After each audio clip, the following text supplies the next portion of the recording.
हाँ तो नमस्कार जी, कैसे हैं? उम्मीद करते हैं बहुत ही अच्छे होंगे मेरे प्यारे विद्यार्थी। हम लोग आज के इस वीडियो में क्लास 10th के फिजिक्स का चैप्टर नंबर 1 का ऑब्जेक्टिव क्वेश्चन करेंगे, जो बिहार के बोर्ड एग्जाम के लिए बहुत ही महत्वपूर्ण होगा। तो चलिए हम लोग आज के इस वीडियो को स्टार्ट करते हैं। चलिए पहला क्वेश्चन देखते हैं क्या है। पहला क्वेश्चन क्या है, प्रकाश किसका रूप है? प्रकाश किसका रूप है? तो प्रकाश एक प्रकार का क्या होता है? ऊर्जा होता है। क्या होता है? ऊर्जा होता है। प्रकाश एक प्रकार का क्या होता है? तो ऊर्जा होता है। क्या होता है? ऊर्जा होता है। तो ऑप्शन क्या हो जाएगा मेरा? बी हो जाएगा। क्या हो जाएगा? बी हो जाएगा। चलिए अगला क्वेश्चन चलते हैं। अगला क्वेश्चन क्या है? अगला क्वेश्चन है अगला क्वेश्चन क्या है? अगला क्वेश्चन है, प्रकाश गमन कैसे करता है? प्रकाश गमन कैसे करता है? तो प्रकाश सीधी रेखा में गमन करता है। कैसे करता है? सीधी रेखा में गमन करता है। कैसे गमन करता है? तो सीधी रेखा में गमन करता है। तो ऑप्शन बी हो जाएगा। क्या हो जाएगा? बी हो जाएगा। चलिए अगला नंबर क्वेश्चन। अगला नंबर क्वेश्चन क्या है?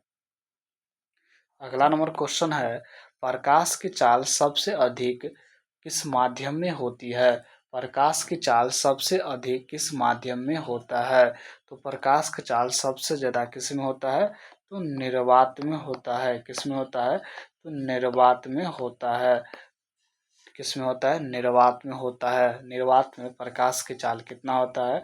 तो 3 × 10⁸ मीटर प्रति सेकेंड होता है। कितना होता है? 3 × 10⁸ मीटर प्रति सेकेंड होता है। तो ऑप्शन क्या हो जाएगा मेरा? ए हो जाएगा। क्या हो जाएगा? ए हो जाएगा। चलिए अगला क्वेश्चन की ओर हम लोग चलते हैं। अगला क्वेश्चन क्या है, जब प्रकाश की किरणें किसी दर्पण से टकराकर पुनः उसी माध्यम में चली जाती है, उसे क्या कहते हैं? तो क्या कहते हैं? प्रकाश का परावर्तन कहते हैं। क्या कहते हैं? प्रकाश का परावर्तन कहते हैं।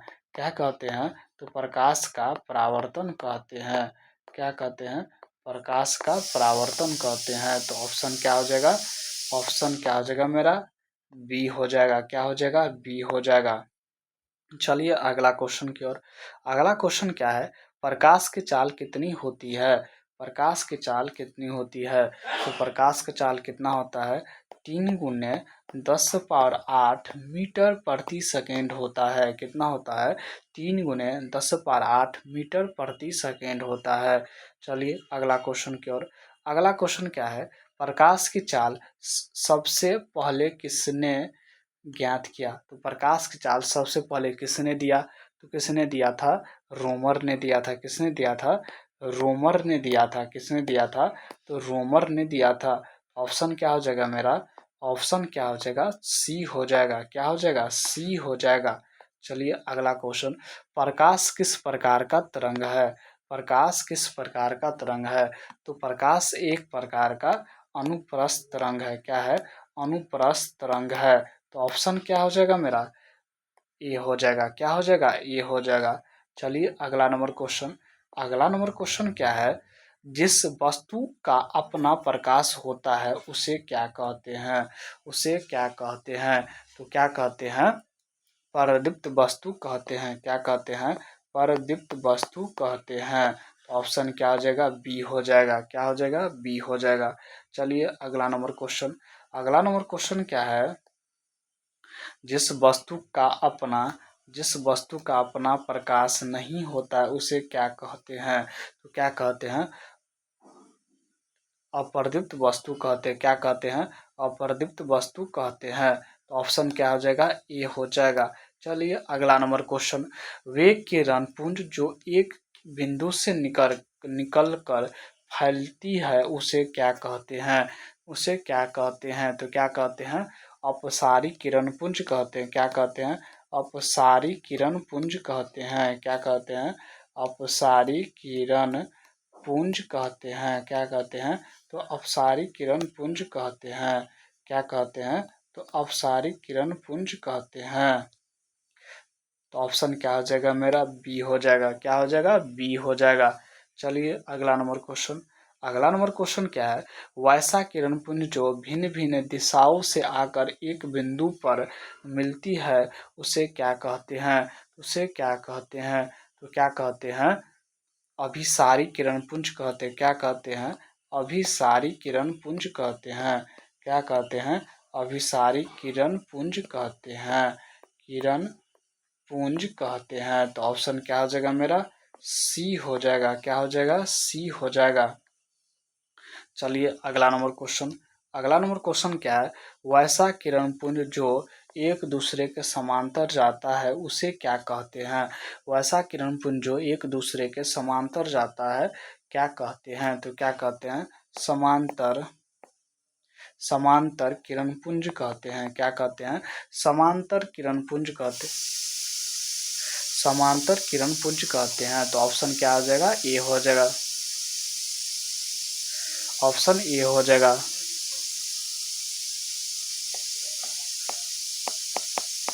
समांतर किरण पुंज कहते हैं।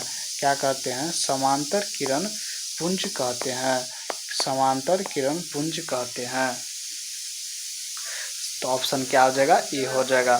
चलिए अगला नंबर क्वेश्चन, अगला नंबर क्वेश्चन क्या है, आपतन कोण किसके बराबर होता है, तो आपतन कोण किसके बराबर होता है, तो आपतन कोण किसके बराबर होता है, परावर्तन के बराबर होता है। आपतन कोण किसके बराबर होता है, तो परावर्तन कोण के बराबर होता है। किसके बराबर होता है, आपतन कोण, ये क्या है, आपतन कोण परावर्तन कोण के क्या होता है, बराबर होता है। तो ऑप्शन क्या हो जाएगा, बी हो जाएगा। चलिए अगला नंबर क्वेश्चन, यदि आपतन कोण 60 हो तो परावर्तन कोण कितना होता है, तो हम लोग जानते हैं आपतन कोण बराबर क्या होता है, परावर्तन कोण, दोनों आपस में क्या होता है, तो बराबर होता है। क्या होता है, तो बराबर होता है। आपतन कोण बराबर क्या होता है, परावर्तन कोण होता है। क्या होता है, परावर्तन कोण होता है। तो 60 डिग्री आपतन कोण है तो परावर्तन कोण कितना हो जाएगा, 60 डिग्री हो जाएगा। क्या हो जाएगा, 60 डिग्री हो जाएगा। तो ऑप्शन क्या हो जाएगा, ए हो जाएगा। क्या हो जाएगा, ए हो जाएगा। चलिए अगला नंबर क्वेश्चन की ओर, अगला नंबर क्वेश्चन क्या है, श्वेत प्रकाश में कितने रंग होते हैं, श्वेत प्रकाश में कितने रंग होते हैं, तो श्वेत प्रकाश में कितने रंग होते हैं, 7 रंग होते हैं। तो ऑप्शन ए हो जाएगा। अगला नंबर क्वेश्चन क्या है, अगला नंबर क्वेश्चन क्या है, वह यंत्र जिससे छोटी वस्तु को बड़ा करके देखा जाता है उसे क्या कहते हैं, उसे क्या कहते हैं, तो क्या कहते हैं, सूक्ष्मदर्शी कहते हैं। तो ऑप्शन बी हो जाएगा। क्या हो जाएगा, बी हो जाएगा। चलिए अगला नंबर क्वेश्चन, वह यंत्र जिसमें दूर की वस्तु को स्पष्ट देखा जाता है उसे क्या कहते हैं, उसे क्या कहते हैं, तो क्या कहते हैं, दूरदर्शी कहते हैं। तो ऑप्शन ए हो जाएगा। क्या हो जाएगा, ऑप्शन ए हो जाएगा। अगला नंबर क्वेश्चन क्या है, जिस दर्पण का परावर्तक सतह बाहर निकला होता है उसे क्या कहते हैं, उसे क्या कहते हैं, तो क्या कहते हैं, उत्तल दर्पण कहते हैं। क्या कहते हैं, उत्तल दर्पण कहते हैं। क्या कहते हैं, तो उत्तल दर्पण कहते हैं। तो ऑप्शन ए हो जाएगा। अगला नंबर क्वेश्चन क्या है, जिस दर्पण का परावर्तक सतह अंदर की ओर धंसा होता है उसे कहते हैं, तो क्या कहते हैं, अवतल दर्पण कहते हैं। क्या कहते हैं, तो अवतल दर्पण कहते हैं। क्या कहते हैं, अवतल दर्पण कहते हैं। तो ऑप्शन बी हो जाएगा। क्या हो जाएगा, बी हो जाएगा। अगला नंबर क्वेश्चन क्या है, जिस दर्पण का परावर्तक सतह अंदर की ओर धंसा हो उसे क्या कहते हैं, उसे क्या कहते हैं, तो क्या कहते हैं, अवतल दर्पण कहते हैं। क्या कहते हैं, तो अवतल दर्पण कहते हैं। क्या कहते हैं, अवतल दर्पण कहते हैं। तो ऑप्शन बी हो जाएगा। क्या हो जाएगा, बी हो जाएगा। अगला नंबर क्वेश्चन क्या है, जिस दर्पण का परावर्तक सतह समतल हो उसे क्या कहते हैं, उसे क्या कहते हैं, तो क्या कहते हैं, समतल, समतल दर्पण क्या कहते हैं, समतल दर्पण। तो ऑप्शन क्या हो जाएगा, सी हो जाएगा। अगला नंबर क्वेश्चन क्या है, अगला नंबर क्वेश्चन क्या है, किस दर्पण का उपयोग किसी भी वस्तु का छोटा और सीधा प्रतिबिंब बनाने में किया जाता है, तो किसमें किया जाता है, उत्तल दर्पण में। किसमें किया जाता है, उत्तल दर्पण में। किसमें किया जाता है, तो उत्तल दर्पण में। तो ऑप्शन क्या हो जाएगा, ए हो जाएगा। क्या हो जाएगा, ए हो जाएगा। अगला नंबर क्वेश्चन क्या है, मोटर गाड़ी के साइड मिरर में किस दर्पण का प्रयोग किया जाता है? तो किस दर्पण का उपयोग किया जाता है? उत्तल दर्पण का। किसका उपयोग किया जाता है? उत्तल दर्पण का। तो ऑप्शन क्या हो जाएगा मेरा? ए हो जाएगा। क्या हो जाएगा? ए हो जाएगा। क्या हो जाएगा? ए हो जाएगा। चलिए अगला नंबर क्वेश्चन। अगला नंबर क्वेश्चन क्या है, चिकित्सा क्षेत्र में किस दर्पण का उपयोग किया जाता है? चिकित्सा क्षेत्र में किस दर्पण का उपयोग किया जाता है? तो किसका किया जाता है? अवतल दर्पण का। किसका किया जाता है? अवतल दर्पण का। तो ऑप्शन ए हो जाएगा। ऑप्शन ए हो जाएगा। अगला नंबर क्वेश्चन क्या है, दाढ़ी बनाने में किस प्रकार का दर्पण उपयोग किया जाता है? दाढ़ी बनाने में किस प्रकार के दर्पण का उपयोग किया जाता है? तो किसका किया जाता है? अवतल दर्पण का। किसका किया जाता है? अवतल दर्पण का। किसका किया जाता है? अवतल दर्पण का। तो ऑप्शन क्या हो जाएगा? बी हो जाएगा। क्या हो जाएगा? बी हो जाएगा। अगला नंबर क्वेश्चन क्या है, मोटर गाड़ी के हेडलाइन तथा बाइक लाइट में किस दर्पण का प्रयोग किया जाता है? तो किसका किया जाता है? अवतल दर्पण का। किसका किया जाता है? अवतल दर्पण का। किसका किया जाता है? अवतल दर्पण का। तो ऑप्शन क्या हो जाएगा? बी हो जाएगा। क्या हो जाएगा? बी हो जाएगा। चलिए अगला नंबर क्वेश्चन। अगला नंबर क्वेश्चन क्या है, दर्पण के लंबाई को क्या कहते हैं? दर्पण के लंबाई को क्या कहते हैं? तो दर्पण के लंबाई को क्या कहते हैं? दर्पण को लंबाई को क्या कहते हैं? द्वारक कहते हैं। क्या कहते हैं? द्वारक कहते हैं। तो ऑप्शन ए हो जाएगा। क्या हो जाएगा? ए हो जाएगा। चलिए अगला नंबर क्वेश्चन।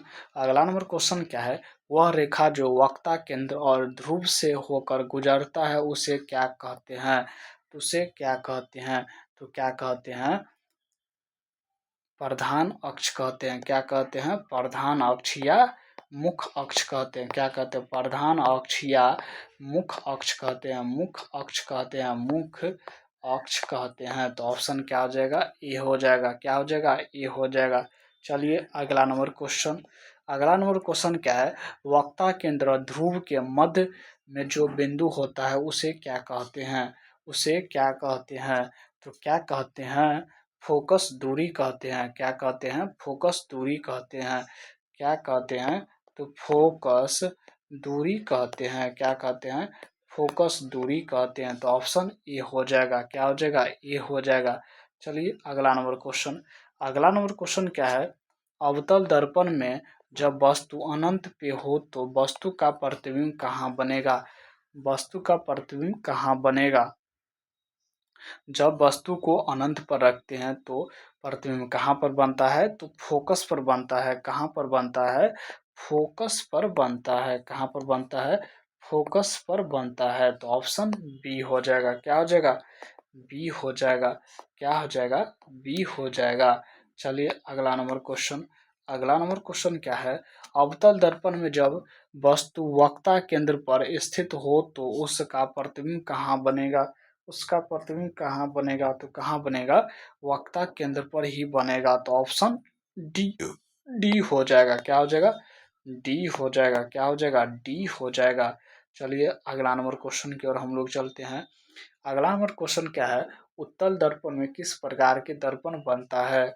उत्तल दर्पण में किस प्रकार का प्रतिबिंब बनता है? तो किस प्रकार का प्रतिबिंब बनता है? उत्तल दर्पण में किस प्रकार का प्रतिबिंब बनता है? तो किस प्रकार का प्रतिबिंब बनता है?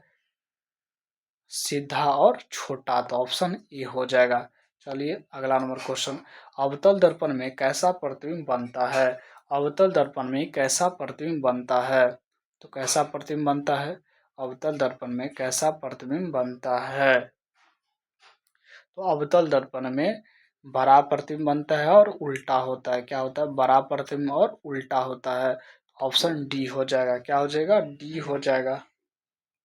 चलिए अगला नंबर क्वेश्चन।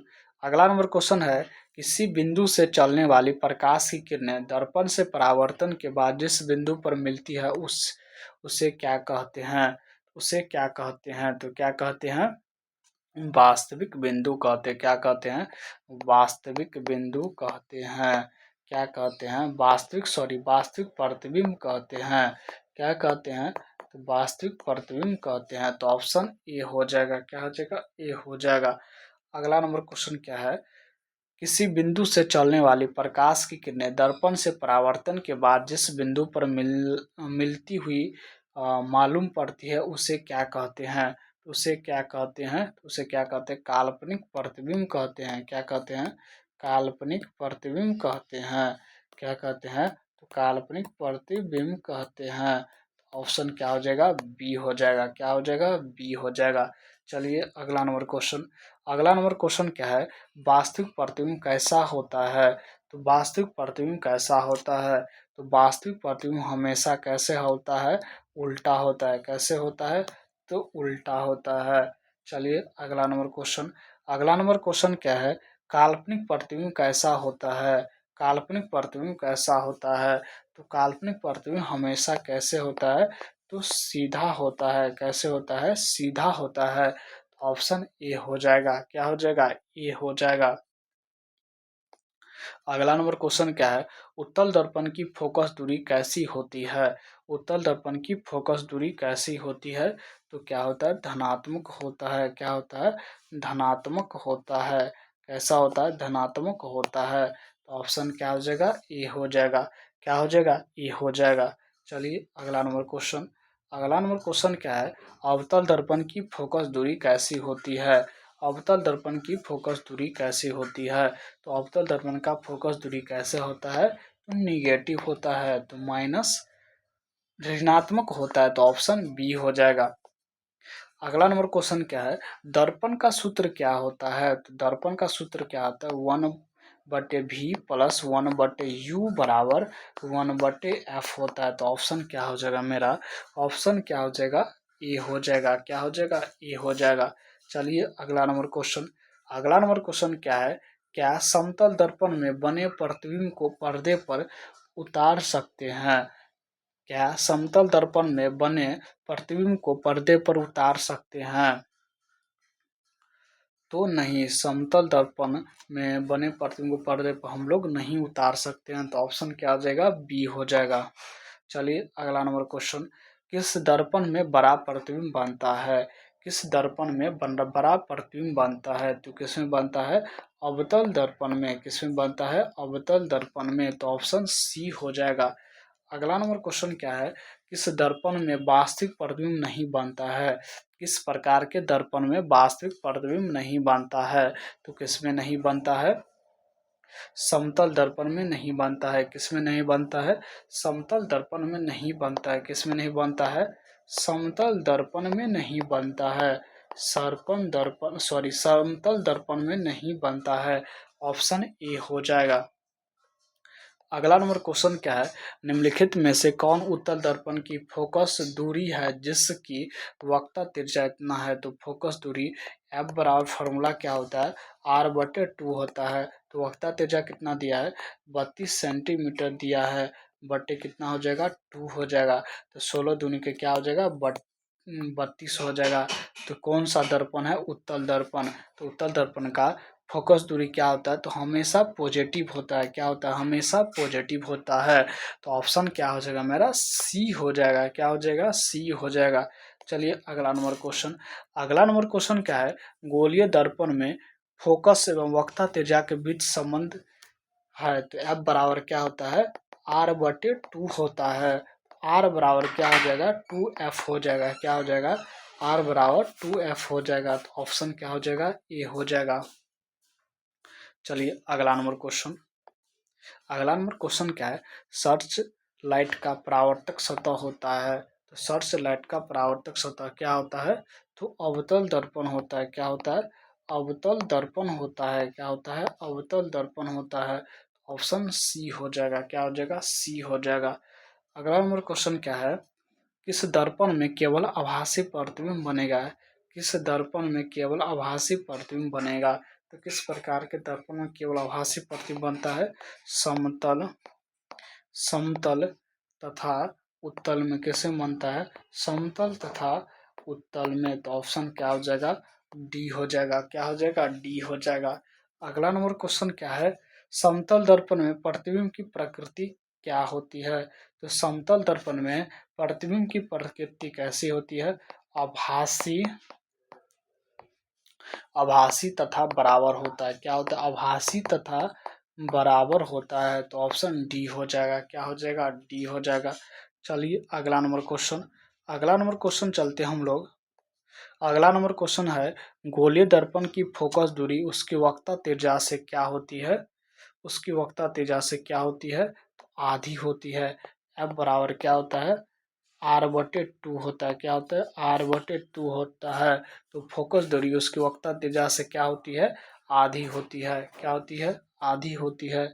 अगला नंबर क्वेश्चन है, एक उत्तल दर्पण में बना प्रतिबिंब हमेशा होगा। एक उत्तल दर्पण में बना प्रतिबिंब हमेशा होता है। तो हमेशा क्या होता है? काल्पनिक और हास्रित होता है। उत्तल दर्पण में हमेशा क्या होता है? काल्पनिक प्रतिबिंब बनता है। तो ऑप्शन ए हो जाएगा, सॉरी बी हो जाएगा। क्या हो जाएगा? बी हो जाएगा।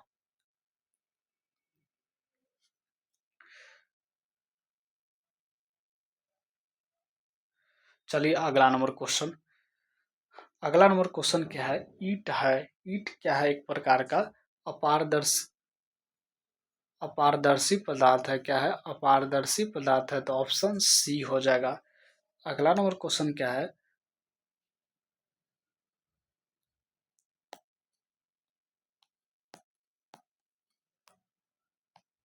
अगला नंबर क्वेश्चन क्या है? एक उत्तल दर्पण एक उत्तल दर्पण की फोकस दूरी 20 सेंटीमीटर है, तो इसकी वक्रता त्रिज्या कितना हो जाएगा? एफ बराबर क्या होता है? फॉर्मूला R/2 होता है। फोकस दूरी कितना दिया है मेरा? फोकस दूरी कितना दिया है? 20 दिया है। R/2 तो R बराबर क्या हो जाएगा? 20 × 2 हो जाएगा, यानी 40 सेंटीमीटर हो जाएगा। तो ऑप्शन क्या हो जाएगा? डी हो जाएगा। चलिए अगला क्वेश्चन। अगला क्वेश्चन क्या है? यदि किसी वस्तु को एक दर्पण के सम्मुख किसी भी दूरी पर रखने से उस वस्तु का प्रतिबिंब सदैव सीधा और छोटा बनता है, तो वह दर्पण होगा। वह दर्पण कौन सा होगा? तो उत्तल दर्पण होगा। तो ऑप्शन बी हो जाएगा।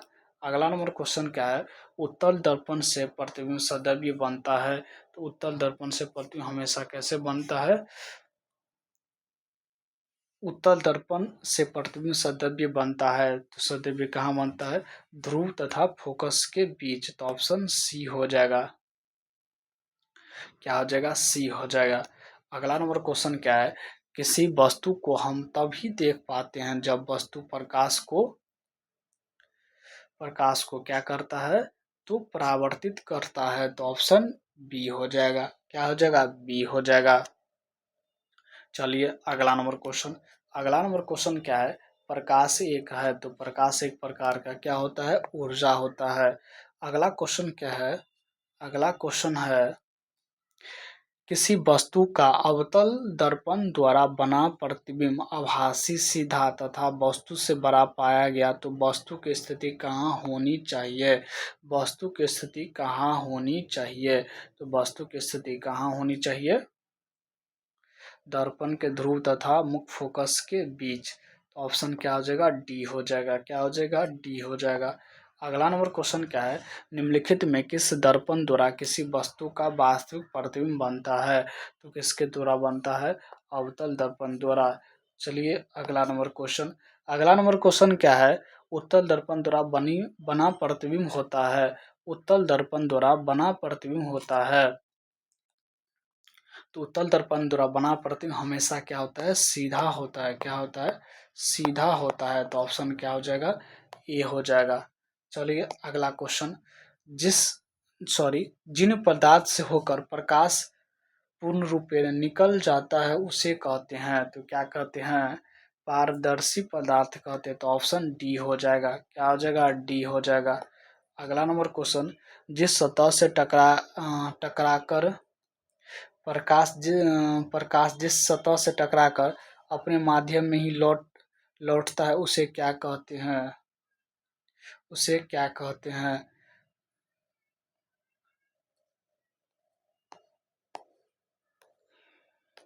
चलिए अगला क्वेश्चन, सोलर कुकर में व्यवहार किया जाता है, तो सोलर कुकर में किस दर्पण का उपयोग किया जाता है, तो किसका किया जाता है, अवतल दर्पण का। किसका क्या आता है, अवतल दर्पण का। तो ऑप्शन क्या हो जाएगा, ये हो जाएगा, क्या हो जाएगा, ये हो जाएगा। चलिए अगला क्वेश्चन, अगला क्वेश्चन क्या है, आपतित किरण अभिलंब के साथ आपतन बिंदु पर जो कोण बनाती है कहलाता है, तो क्या कहलाता है, आपतन कोण कहलाता है। ऑप्शन ए हो जाएगा। अगला नंबर क्वेश्चन क्या है, काल्पनिक प्रतिबिंब हमेशा क्या होता है, तो काल्पनिक प्रतिबिंब हमेशा क्या होता है, तो सीधा होता है, क्या होता है, सीधा होता है। अगला नंबर क्वेश्चन क्या है, समतल दर्पण में प्रतिबिंब का आवर्धन होता है, समतल दर्पण में प्रतिबिंब का आवर्धन क्या होता है, तो एक के बराबर होता है। तो ऑप्शन सी हो जाएगा। अगला नंबर क्वेश्चन क्या है, गोलीय दर्पण में सभी दूरियों को सदा किसके सापेक्ष मापते हैं, गोलीय दर्पण में दूरियों को किसके सापेक्ष मापते हैं, तो किसके सापेक्ष मानते हैं, ध्रुव के। तो ऑप्शन ए हो जाएगा, क्या हो जाएगा, ए हो जाएगा। अगला नंबर क्वेश्चन है, मोटर गाड़ी के चालक के सामने लगा रहता है, मोटर गाड़ी के चालक के सामने लगा रहता है, तो कौन सा दर्पण लगा रहता है, उत्तल दर्पण लगा रहता है। ऑप्शन बी हो जाएगा। चलिए अगला क्वेश्चन, अगला क्वेश्चन क्या है, प्रकाश के परावर्तन का नियम है, तो प्रकाश के परावर्तन का नियम क्या होता है, साइन आई बट आपतन कोण बराबर क्या होता है, परावर्तन कोण। तो ऑप्शन क्या हो जाएगा, सी हो जाएगा। अगला नंबर क्वेश्चन क्या है, अवतल दर्पण की फोकस दूरी उसकी वक्ता त्रिज्या की क्या होती है, तो आधी होती है, क्या होती है, आधी होती है। ऑप्शन सी हो जाएगा। अगला नंबर क्वेश्चन क्या है, कहाँ पर स्थित होने से वस्तु का प्रतिबिंब अवतल दर्पण के फोकस पर बनता है, तो कहाँ पर बनता है, अनंत पर। तो ऑप्शन डी हो जाएगा। अगला नंबर क्वेश्चन, वस्तु से छोटा और आभासी प्रतिबिंब इनमें किस दर्पण से प्राप्त होता है, तो किस दर्पण से प्राप्त होता है, उत्तल दर्पण और अवतल दर्पण से। तो ऑप्शन सी हो जाएगा। अगला नंबर क्वेश्चन क्या है, निम्नलिखित में किस दर्पण द्वारा किसी वस्तु का आभासी प्रतिबिंब प्राप्त किया जाता है, तो किससे प्राप्त किया जाता है, तीनों प्रकार के दर्पण से। तो ऑप्शन डी हो जाएगा। अगला नंबर क्वेश्चन क्या है, आभासी प्रतिबिंब दर्पण पर कहाँ बनता है, आभासी प्रतिबिंब दर्पण पर कहाँ बनता है, तो कहाँ बनता है, पीछे बनता है। तो ऑप्शन बी हो जाएगा। अगला नंबर क्वेश्चन है, निम्नलिखित में किस दर्पण द्वारा किसी वस्तु का वास्तविक प्रतिबिंब मिल सकता है, तो वास्तविक प्रतिबिंब किस दर्पण में मिलता है। तो ऑप्शन क्या हो जाएगा मेरा, सी हो जाएगा, यानी अवतल दर्पण में वास्तविक प्रतिबिंब मिलता है। चलिए अगला क्वेश्चन, अगला क्वेश्चन क्या है, एक प्रतिबिंब का कार्य हमेशा वस्तु के बराबर है तो दर्पण होगा, तो दर्पण कौन सा होगा, समतल दर्पण होगा, कौन सा होगा, समतल दर्पण होगा, कौन सा दर्पण होगा, समतल दर्पण होगा। तो ऑप्शन सी हो जाएगा। अगला नंबर क्वेश्चन क्या है, वक्ता त्रिज्या 1 मीटर की अवतल दर्पण की फोकस दूरी होगी, एफ बराबर क्या होता है, r/2 होता है, r/2 होता है। तो कितना दिया है, वक्ता त्रिज्या 1 मीटर दिया है, तो 1 मीटर बराबर कितना होता है, 100 सेंटीमीटर होता है, कितना होता है, 100 सेंटीमीटर होता है। तो यहाँ पर हम कितना लिखेंगे, 100 सेंटीमीटर लिखेंगे, बटा कितना हो जाएगा, 2 हो जाएगा। इसको हम काटेंगे तो कितना हो जाएगा, 50 दूनी के 100 हो जाएगा, 50 सेंटीमीटर। दर्पण कौन सा है, दर्पण कौन है, अवतल दर्पण। तो अवतल दर्पण की फोकस दूरी क्या होता है, निगेटिव में होता है, किसमें होता है, निगेटिव में, -50 सेंटीमीटर हो जाएगा। तो ऑप्शन क्या हो जाएगा, सी हो जाएगा, क्या हो जाएगा, सी हो जाएगा। तो आज के लिए इतना ही, जय हिंद। अगले वीडियो में हम लोग क्लास 10th के फिजिक्स के चैप्टर नंबर 2 को स्टार्ट करेंगे। तो आज के लिए इतना ही, जय हिंद।